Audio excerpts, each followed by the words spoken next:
उमा आज सुबह से बड़ी तेजी से अपना काम निपटा रही थी। उसके पीछे की वजह भी काफी खास थी। उसको पूरे 3 साल बाद अपने मायके जाने का मौका जो मिला था। काम करते वक्त वो काफी रिलैक्स थी, क्योंकि सासू माँ ने उससे कहा था कि कुछ दिनों तक दीपा, जो उसकी ननद थी, नहीं आने वाली है। उसकी यह एक ननद 100 के बराबर थी। उमा शादी करके जब घर आई थी, तब दीपा को अपनी बहन की तरह प्यार करती थी, क्योंकि उसे खुद की कोई बहन नहीं थी। लेकिन कुछ ही हफ्तों में ही उसे ये पता चल गया था, उसकी ननद किसी जेलर से कम नहीं है। हालांकि दीपा का ब्याह हो चुका था, लेकिन उसे अपने ससुराल वालों की किसी भी प्रकार की चिंता नहीं थी।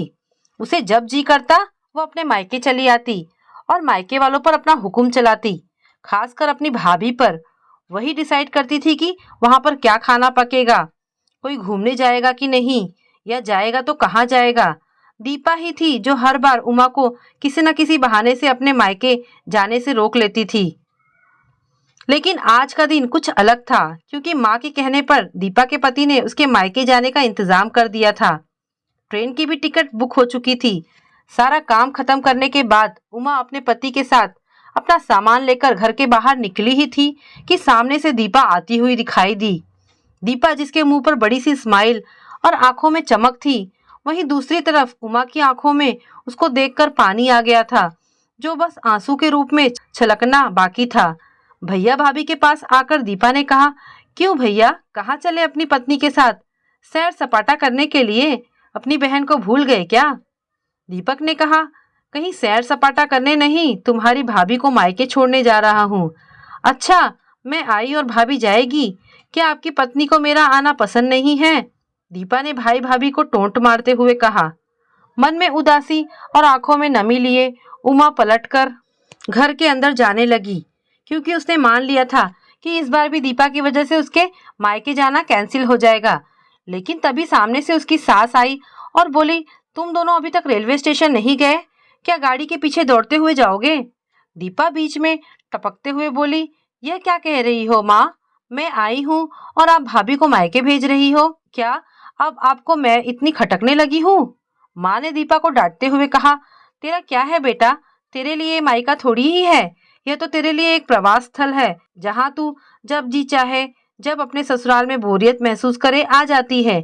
लेकिन वह बेचारी तो ऐसा नहीं करती, बल्कि वह तो जब जाना चाहिए तब भी अपने मायके नहीं जाती। इसलिए उसका अभी मायके जाना बहुत जरूरी है। मैं तेरे या मेरे या किसी और की वजह से उसका इस बार मायके जाना बिल्कुल रद्द नहीं होने दूंगी। पहले यह बता, तू तो कुछ दिनों के लिए नहीं आने वाली थी ना, फिर कैसे आ गई? मैंने तो ऐसे ही कह दिया था। मैं देखना चाहती थी कि मेरे ना आने से भैया खुश होता है कि मुझे बुलाता है, दीपा ने कहा। हाँ हाँ, क्यों नहीं, कोई बुलाए या ना बुलाए, पर्यटन स्थल पर तो हर कोई जा सकता है।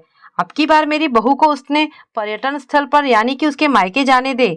बेचारी ने सिर्फ अपने भाई की शादी देखी है और अब तो उसके भाई को बच्चा भी हो गया है।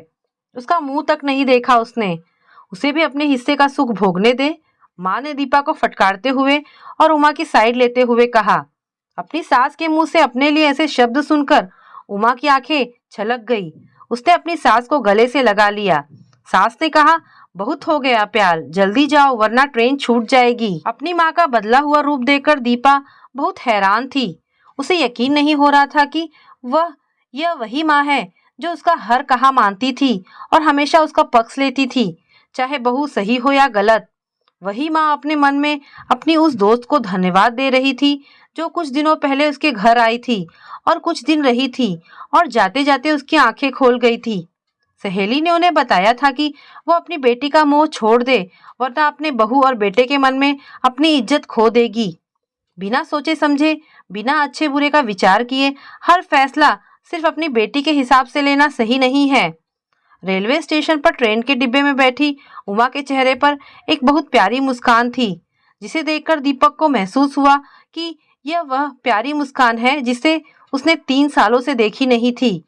सच ही तो है, मायका महिलाओं के लिए पर्यटन स्थल तो होता है, जहां वह अपने ससुराल की सारी चिंताएं, टेंशन भूलकर कुछ दिन आराम से रह सकती हैं। तो दोस्तों, ये प्यारी सी कहानी आपको कैसी लगी? अगर आपको कहानी पसंद आई हो तो प्लीज इसे लाइक एंड शेयर करें। धन्यवाद दोस्तों।